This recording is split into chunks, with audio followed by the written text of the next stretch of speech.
What's going on, guys? Custom RC Mods here. Today's video is going to be building the Tiny Whoop that I just got all the parts in the mail today early. Thank you to Amazon Prime.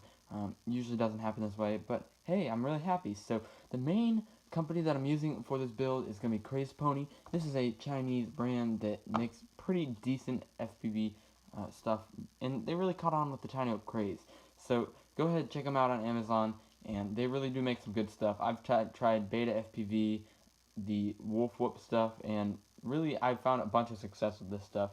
I don't know about the customer support. I've never really needed it, and anytime my products died, they just kind of assumed they lived a good life. So anyway, I've also picked up a Blade main frame, as you can see right there, and we're going to be using my existing Tiny Whoop board.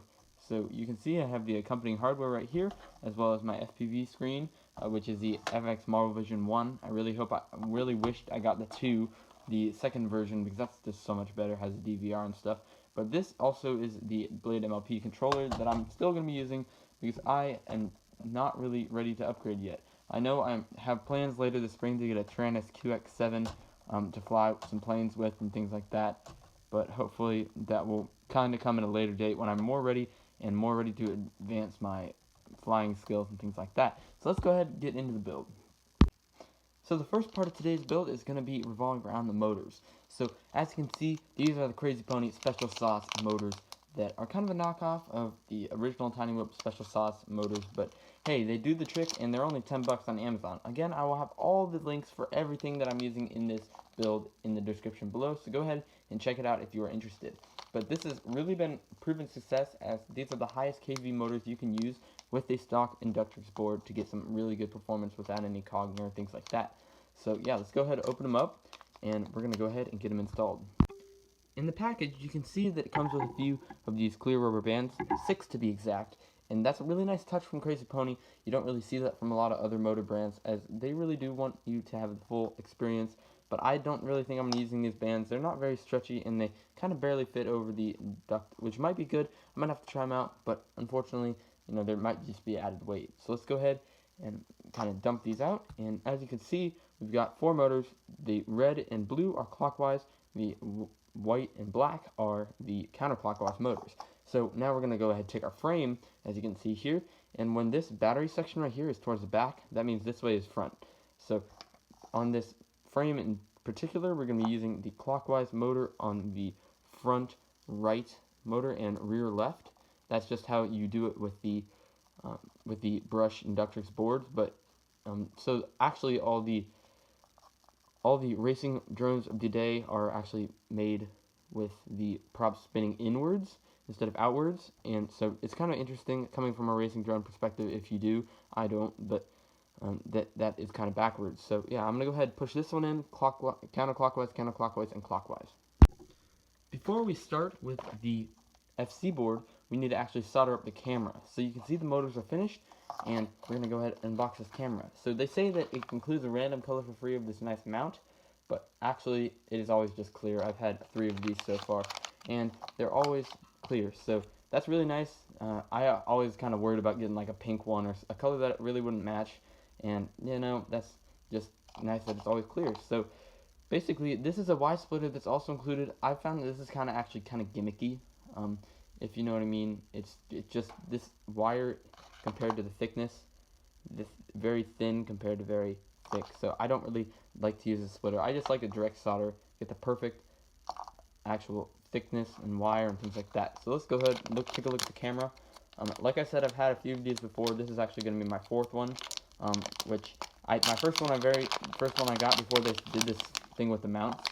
But I was one of the first people to buy it on Amazon, because these are so inexpensive cameras. But as you can see, that is what it looks like. And we're going to go ahead, connect it up to a battery, see if we can get some battery on, get the screen all lit up. There's the screen, and here we go, testing. So you can see, let's go ahead and do a channel search. Okay, looks like it found it. Go ahead and pull it off. There we go.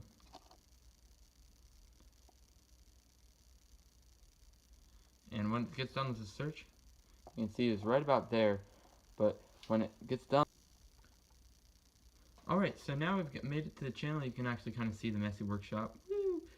Okay, so now we actually are ready to install it. Now that we've confirmed everything works, we're on a proper frequency, we can kind of make sure that we won't have any problems when we get into the air. So we're going to go ahead and flip the board over, and then we're going to go ahead and actually shove this part through the mount. So why we do this is so that the cord can route effortlessly through the bottom of the mount for the camera. And you think that this is really thin plastic. This is actually quite rigid stuff. You'd be very surprised. And it actually sits in there pretty easily. So let's go ahead and see if I can get it in. Alright, so now that we've got it installed, you can see that it's actually really hard in there. I had to actually just cut the footage to get it to work. So now we need all the length we can get, unfortunately, for this. So there's not really going to be too much trimming other than just cutting right here. Then we're going to go ahead and get ready to solder it to the FC board. Now we're going to go ahead and redo the initial test from earlier as we try to power on the camera again. So let's go ahead and fire this up again. And as you can see, when I fire up the camera again, looks like the board is all ready to go. And it'll start blinking since we don't have anything connected. I'm going to go ahead and get a fresh battery. That one looks dead. But you can see that we've got the board all blinking. Got this. And as now, perfect. Everything's looking good. Now we're ready to install it on the drone.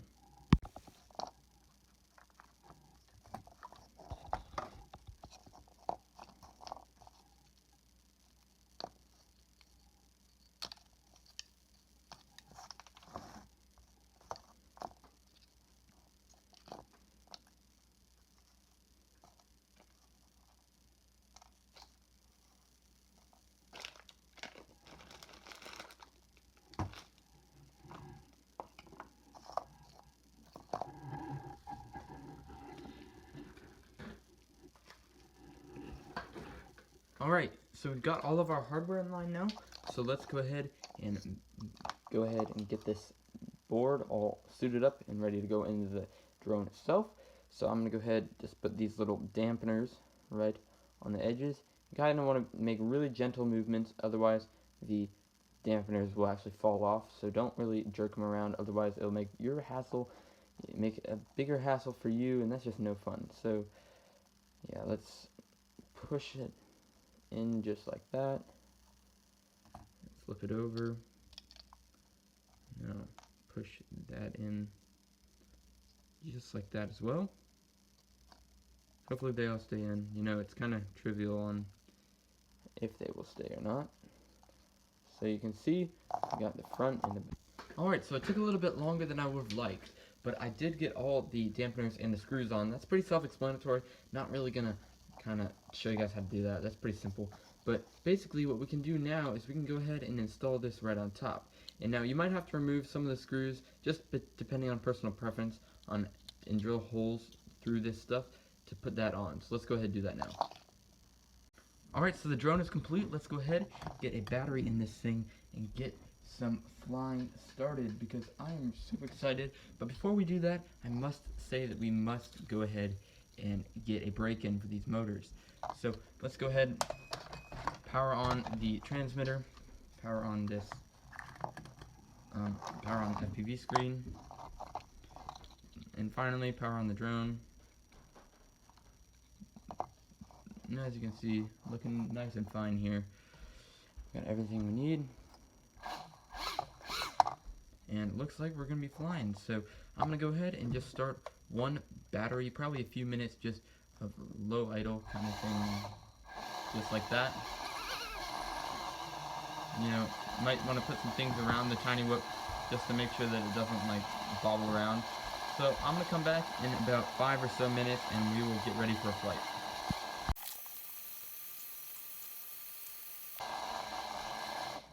Okay, so the motors have been broken in. I didn't really quite do a full pack because, you know, if you're just idling, it's going to take a lot longer to burn a battery down. But let's go ahead and get a fresh pack in, and we're going to go ahead and get some flying footage. So I'm going to go ahead and move these things, and let's just get this all situated for you guys. Unfortunately, I don't have a DVR for my FPV setup. I'm kind of inexpensive as I'm only really racing Tiny Whoops around the house for fun. If I was going to get a little bit more serious with my flying, I would definitely consider going to get a pair of fat sharks or anything like that. But for now, this is just doing me fine. This antenna, everything really works great. So yeah, let's go ahead and get some.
And that one's going to probably be pretty hard to find, but it looks like kind of in that crevice of those boxes. So if you guys like this raw flying footage after I build it, please go ahead and comment down below. I will go ahead and read you, reply, and even possibly give you a shout out if you guys are interested in something like that. So thank you guys for watching. Stay tuned for some more Tiny Whoop videos coming up soon, and I'll catch you guys in the next video.